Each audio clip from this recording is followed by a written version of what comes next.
If you marry for love, you lose. Marriage is not romance, it's a strategic investment.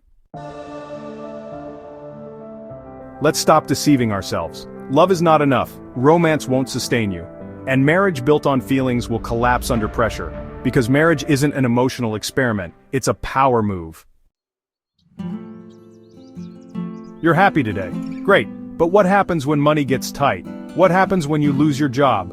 What happens when she wakes up and says, "I'm not in love anymore"? If your marriage was built on butterflies, expect it to collapse once the wind changes. Love is a spark, but marriage needs fuel, vision, structure, alignment, sacrifice, strategy.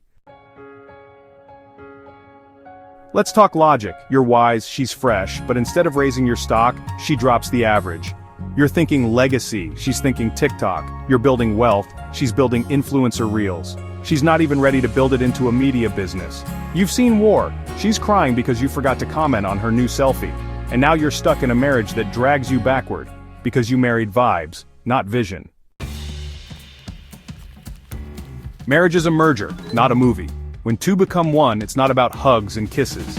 It's about merging empires, consolidating influence, combining assets, multiplying momentum. Even the Bible said, one will chase 1,000, two will chase 10,000. But what if the two is a liability? What if she's chasing dopamine instead of purpose? What if she's more obsessed with matching pajamas than matching values?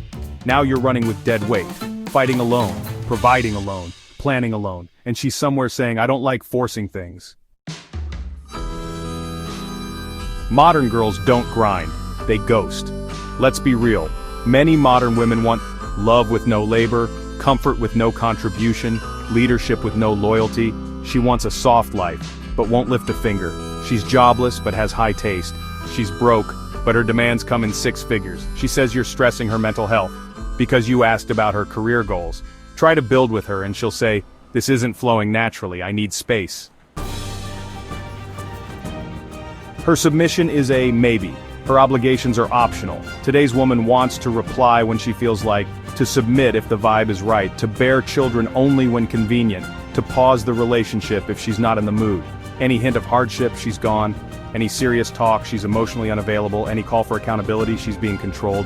And if you dare lead with firmness, she'll tell Twitter you're a narcissist. Dysfunction is the new normal. Many modern girls were raised in chaos. Divorced parents, absent fathers, traumatized mothers, and instead of healing, they brought that chaos into dating. So when you show up with purpose and structure, she calls it too much. She wants a soft man who's strong, a rich man who's humble, a loyal man who doesn't ask questions. She wants everything but gives almost nothing. So here's the brutal truth. Marriage is a system. If you don't build it with strategy, it will collapse in drama. Stop marrying for butterflies. Start marrying for alignment, for values, for vision. Pick a partner who multiplies your purpose, not one who multiplies your pain. Because at the end of the day, it's not who makes your heart skip, it's who helps you finish the race. Marry wisely. Remember, when it finally comes to a divorce, obligations are enforceable by law. But no one can compel her to keep loving you and riding your joystick that's insisting she's the best rider it has ever seen. Please like and subscribe to our channel for more content.